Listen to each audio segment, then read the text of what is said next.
एकांत में भगवान की कुछ स्तोत्र और प्रार्थना है, उनको गाइए और रोइए, प्रभु से प्रार्थना कीजिए।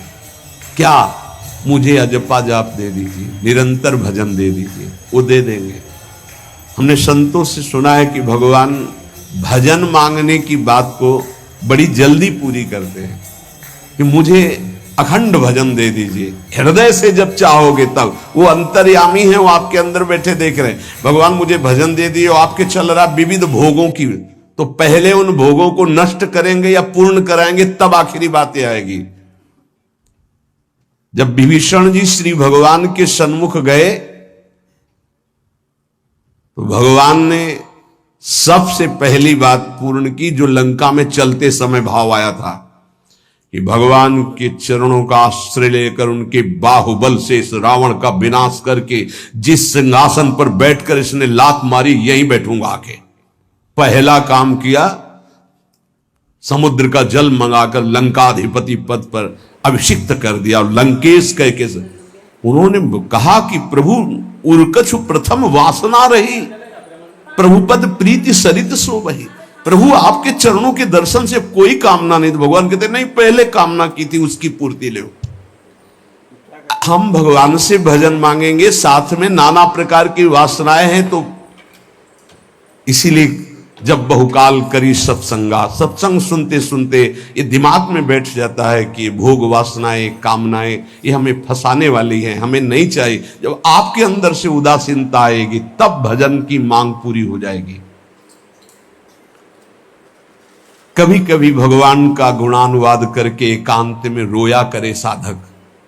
कभी रोना आता है अपने इंद्रिय और मन के विलास की पूर्ति ना होने पर। इतने मोटे मोटे आंसू गिरते, तब लगता है कितने कीमती आंसू कितने घटिया जगह में गिरा रहे हो। अरे इन्हीं से प्रभु को खरीद लेते हैं। अगर उनके लिए रो देते तो इतने करुणामय है वो कि आपको आभास होने लगता। भले हम अंतःकरण उस कोटि की व्याकुलता नहीं कि मेरे प्रभु हम पर कितनी कृपा कर रहे हो, अगर हृदय से उनको पुकारे तो निश्चित वो अनुभव में आ जाते हैं। छोटी छोटी बातों में लोग रो देते हैं, ऐसे रो देते हैं, मोटे मोटे आंसू चल रहे बात में ऐसे, और प्रभु की चर्चा हो जाए घंटों, कोई फर्क नहीं पड़ेगा। ये तो आश्चर्य लगता है। और भक्तों को चाहे जितना भीषण कष्ट हो, कभी आंसू नहीं निकल सकते। जब आंसू निकलेंगे तो भगवत भाव में निकलेंगे। कह रहे नारायण स्वामी कि अजपा जाप के लिए भगवान से प्रार्थना करो। कभी कभी एकांत में उनके स्तोत्र हैं, गुण हैं, उनको गा गा कर रो, उनसे प्रार्थना करो, हे दीन बंधु मुझे अपना अखंड भजन दे दो। जो चाहिए सब प्राप्त हो जाएगा। भजन से क्या नहीं प्राप्त हो सकता। एकांत में बैठकर रोने से, ऐसे प्रतिदिन जब आप नियम बना करके प्रभु से प्रार्थना करेंगे। मीराबाई जी ऐसा ही करती थी, रात्रि में गिरधर से बात करती थी, प्रार्थना करती थी। नारायण स्वामी जी कह रहे हैं उपासक ये बिल्कुल ध्यान रखे, यदि नाम सिद्ध करना है तो झूठ बोलना शपथ पूर्वक त्याग दे। झूठ नहीं बोलूंगा, सत्य बोलना इस अजपा जाप के लिए निहायत जरूरी है, निहायत जरूरी है। प्रार्थना है, काहे को मलिन करे जिह्वा। जब हम भगवत मार्ग में चल रहे तो ये याद भूल जाती है हमें कि हमें सत्य ही भाषण करना है, असत्य नहीं बोलना। ये हमें भूल जाते हैं। क्यों भूल जाते हैं? क्योंकि माया का ऐसा प्रभाव। अगर हम भजन के प्रेमी हैं, भजन बढ़ाना चाहते हैं, तो हम झूठ क्यों बोले?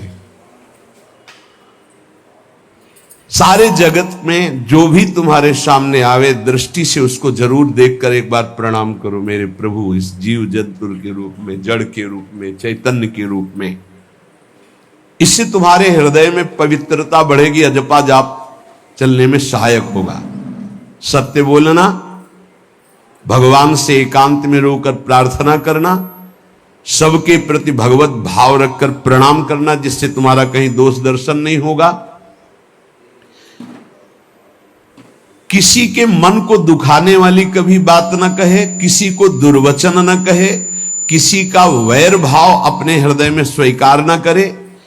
ये साधन मैंने स्वयं किया है नारायण की कृपा से इस दास को वेदांत का भी पूरा ज्ञान है और भक्ति मार्ग का भी, दोनों का आखिरी भाव समदर्शिता है, चाहे भक्ति से चाहे ज्ञान से। सब में ब्रह्म देखना, सब में वासुदेव देखना, सब में इष्ट देखना।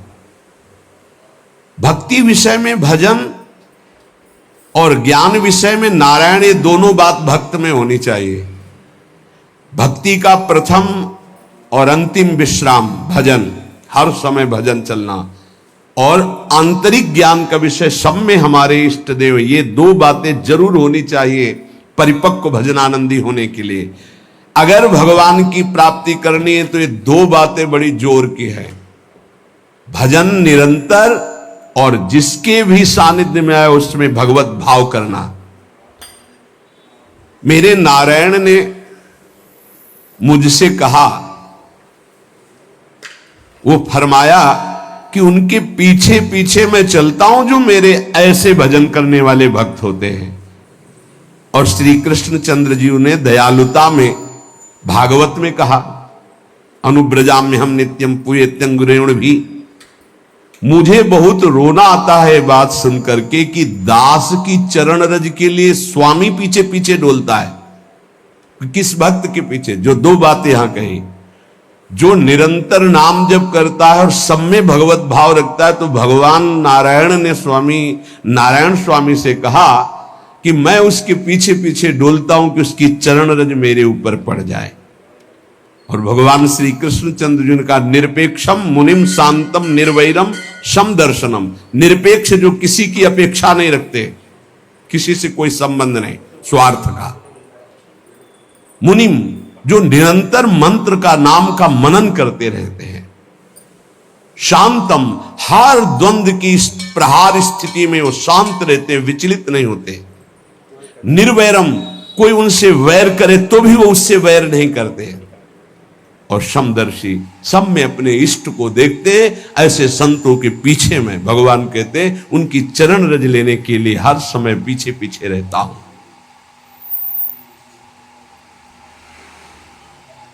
अहिंसा परमो धर्मा शास्त्रों में वर्णन किया गया है। इसलिए किसी भी जीव को कष्ट नहीं पहुंचाना है। गर्दन झुका करके रास्ते में चलना सीखो कि नीचे कोई जीव तो नहीं दब रहा हमारे पैर से। शरीर को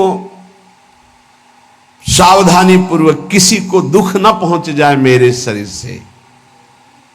वाणी को संभाल कर, किसी के हृदय में बाघ बाण ना लग जाए, वाणी का बाण ना लग जाए। बाहर का प्रहार तो सहा जाता है, लेकिन जब हृदय में शब्द चुभता है वचनों का, ये बाण खरकता रहता है। किसी भी जीव को कभी मारना नहीं, वो तुम्हें नुकसान नहीं पहुंचाएगा। गीता वाटिका में सांप निकला, फण वाला कोबरा। राधा बाबा ने कहा, देखो अभी केवल हमने देखा है, अगर और लोग देखेंगे तो आपको पीड़ा पहुंचा सकते हैं। इसलिए एक लकड़ी उठाई और कहा, मैं रास्ता बना रहा हूं, आप इधर से चले जाओ। ऐसे किया सांप ने। सब में भगवान है। अगर हम भगवत भाव करते हैं तो निश्चित वहां से कोई विरोध नहीं होगा। जब हम भगवत भाव करते तो सर्वात्मा भगवान वहां विराजमान, कैसे आक्रमण करेंगे? जैसे रत्नावती जी के लिए माधव सिंह ने जंगली शेर पिंजड़े में बंधवा कर वहां लाए और ऊपर से बालकनी से पिंजड़े का ऐसे खींच दिया गया। शेर बाहर निकला दहाड़ता हुआ, और वो पूजा में थी ठाकुर जी के। संतशाला में बहुत से संत विराजमान थे। दासी ने कहा, महारानी सावधान, सिंह। आरती करने जा रही थी, मुड़ी और कहा, नहीं सिंह नहीं, नृसिंह। हमारे भगवान नृसिंह देव पधारे। और थाल लेकर मुड़ी तो जैसे सीधी गाय ऐसे खड़े हो गए। तिलक लगाया, आरती की, प्रणाम किया। सिंह घूमा और छलांग मारी ऊपर। जो बालकनी में राजा के पार्षद उसको बंदी बना करके लाए, सांप को फाड़ और जंगल में। किसी संत को, रत्नावती जी को या किसी को वहां कोई क्षति नहीं, लेकिन जो उनकी क्षति के लिए लाए थे, उनके लिए वो सिंह, इनके लिए वो भगवान नरसिंह।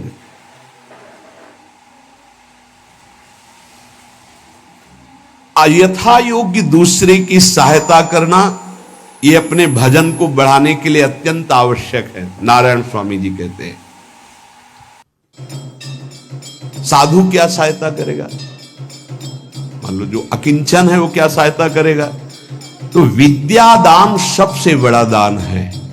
तुमने जो शास्त्रों में स्वाध्याय किया है, जो अनुभव किया है, वो दूसरों को दो। जो अधिकारी है, जो दैन्य है, जो सुनना चाहता है, उसे जरूर सुनाना चाहिए। जो विद्या का दान करता है, भगवान का भजन बहुत सहजता से होने लगता है, दूसरे को भजन में लगाने की बात। इसीलिए जैसे आप गृहस्थ में हैं तो आप अपने परिवार के छोटे बच्चे बड़े सब 5 मिनट आप राधा राधा कहिए, आप 10 मिनट भजन कीजिए, आप स्वयं कीर्तन कीजिए, पूरे परिवार को सुनने को मिले, बहुत लाभ मिलता है। सब अगर नगर कीर्तन करें तो लाखों लोगों के पाप नष्ट हो जाए, आपको बहुत जल्दी भगवत प्राप्ति हो जाए। ये साधन होते थे। अब क्या हो गया कि इतनी भजन के प्रति लघु बुद्धि हो गई कि शर्म लगेगी कि हम पूरे गांव में कैसे कीर्तन करें। जो शर्म लगने वाली बातें, उनमें शर्म नहीं, नाम जप में शर्म लगेगी कि हम 10 लोग मिलकर नगर कीर्तन करें। पहले ऐसा था, प्रातः 4 बजे गांव के 10-20 लोग बड़े बूढ़े मंजीरा लेकर, ढोलक लेकर के आसपास गांव में फेरी देते थे, जिसे प्रभात फेरी कहते थे, और वो नाम कीर्तन करते हुए कितनी सुंदर प्रथाएं थी। शाम के समय रामायण या भागवत की कथाएं, कोई जो पढ़ा लिखा है वो सुना रहा है, 10-20-50 ऐसे आसपास के घरों के लोग बैठकर भगवान की चर्चा सुन रहे हैं। ये जरूर करना चाहिए, जो भजन के लिए बहुत उत्साह बढ़ता है। ध्यान करते समय, भजन करते समय मन तुम्हें घुमा घुमा कर माया में फंसाएगा। नारायण स्वामी का अनुभव, तुम्हें उसको घुमा घुमा के भजन में लाना है, ये युद्ध करना है। मन ने जो मांगा वही हम देने के लिए तैयार हो जाते हैं। ध्रुवदास जी कहते हैं, मन अब तक तूने जो कहा मैंने किया, मैं जो कहता हूं तुम्हें करना पड़ेगा। थोड़ा तो हिम्मत लाओ मन से लड़ने के लिए, और किसी से लड़ने की जरूरत नहीं। मन को जीत गए तो सच्चे गुरु बन जाओगे। मन को जिसने चेला बना लिया वही सच्चा गुरु नहीं। मन के सब चेला है, कोई बिरला ऐसा है जो मन को अपने शिष्य बना ले। बहुत ध्यान दीजिए, लाखों बार प्रश्न आते हैं ये। मन जब तुम भजन में बैठोगे तो घुमा घुमा कर माया में मारेगा, आपको वहीं गिराएगा। तुमको ये करना है कि उसे घुमा घुमा कर नाम में लाना है। चल राधा राधा राधा, तेरी एक बात नहीं सुनेंगे। इस साधन के करने से मन की शक्ति जो विषय भोगों में फंसाने वाली है वो कम हो जाती है। ध्यान दीजिए, बड़े अनुभवी महात्मा है नारायण स्वामी। बार बार जब आप अपने मन को संसार की तरफ जाते हुए से घसीट कर नाम में लाएंगे तो कमजोर पड़ जाएगा और वो तुम्हारे अधीन होने लगेगा। मन जिसने अधीन कर लिया वो साक्षात भगवत स्वरूप हो जाता है। मन मारिया तन बस में की ना, हुआ भरम सब दूर। बाहर से कछ देखत नाही, अंदर चमके नूर। आपो त्याग जगत में बैठे नहीं किसी से काम, उनमें तू कछु अंतर नाही। संत कहो चाहे राम, वो भगवान का स्वरूप हो जाते हैं। मन की प्रत्येक स्फुरणा पर ध्यान रहे, वो तुम्हें संसार की तरफ घुमा घुमा कर मारेगा, तुम्हें घुमा के नाम में लाना है। ये साधन तुम्हें अजपा जाप में स्थित करेगा। मन रूपी दर्पण को साफ करना है। जो जो वासना आवे उस वासना को नहीं भोगना है। इससे मन रूपी दर्पण साफ हो जाएगा। जैसे जैसे तुम वासनाओं को भोगते हो वैसे वैसे मन के ऊपर परत चढ़ती चली जाती है मल की, और जैसे जैसे तुम वासनाओं को नहीं भोगते हो तो मन निर्वासनिक होता जाता है। भोगने से सुख नहीं मिलेगा, ना भोगने से सुख मिलेगा। भोगने से शांति नहीं मिलेगी, ना भोगने से शांति मिलेगी। त्यागात् शांतिरंतरम, अब बहुत बुरा बैठ गया है ये हमारे हृदय में कि हमारे मन में जो आए वो भोग मिल जाए, हम सुखी। बड़ी कृपा।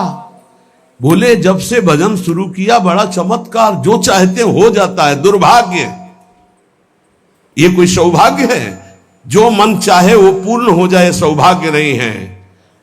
फिर वो तुमको अधीन करके जो तुम नहीं चाहोगे वो भी करवा लेगा। सौभाग्य है कि मन जो चाहता है वो हम नहीं करते। जो शास्त्र में लिखा है, गुरु आज्ञा, वही मन की बात मानते हैं। अभ्यास करते करते वासनाएं कम होने लगती, फिर वासनाएं नष्ट हो जाती, फिर स्फुरणा ही नहीं होती, अजपाजा प्रारंभ हो जाता है। विक्षेप यही वासनाएं पहुंचा रही भजन में। भजन से जो महासुख मिलता है तुम्हें कैसे बताऊं, नारायण स्वामी कह रहे हैं। मन को वश में करने पर जो सुख मिलता है वो ब्रह्मा को भी सुख नहीं है।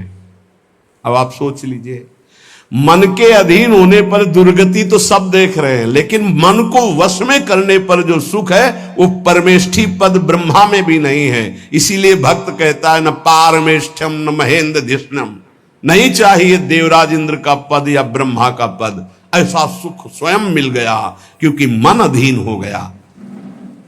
इसलिए इस दास ने स्वामी नारायण की कृपा से इस मन को अधीन किया। नेत्रों से जलधारा बहने लगी और हर समय नारायण की छवि नेत्रों में बस गई और जिह्वा ने प्रबल रूप धारण कर लिया, नारायण नारायण नारायण नारायण। अभी जिह्वा प्रबल रूप, समोसा चटनी ये वो कैसे नाम मीठा लगे। राधा नाम सुधा रसम, पानी आया मुंह में? नहीं। राधा नाम सुधा रसम, पानी आया मुंह में? नहीं आया। वो अभी गरम गरम समोसा चटनी ये या अमुक चीज या अमुक, मुंह में पानी आ जाएगा क्योंकि हमारी जिह्वा का स्वाद बिगड़ गया। बोले हमारी जिह्वा प्रबल हो गई, किस बात में? रुकी नहीं रही। राधा राधा राधा राधा, जैसे राधा बाबा की। नारायण स्वामी जी कह रहे नारायण नारायण नारायण। हमने इसको कैसे वश में किया? बाजार में जाता, मिठाई की दुकान के सामने खड़े होता, जो सब चीज दिखाता, फिर कहता नारायण नारायण नारायण, कुछ नहीं मिलेगा, चलो। फल की दुकान में जाता, जगह जगह इसको हर चीज दिखाया, कुछ नहीं दिया, ये हमको जलाया, वो हम नारायण नारायण के द्वारा इसको शांत किया।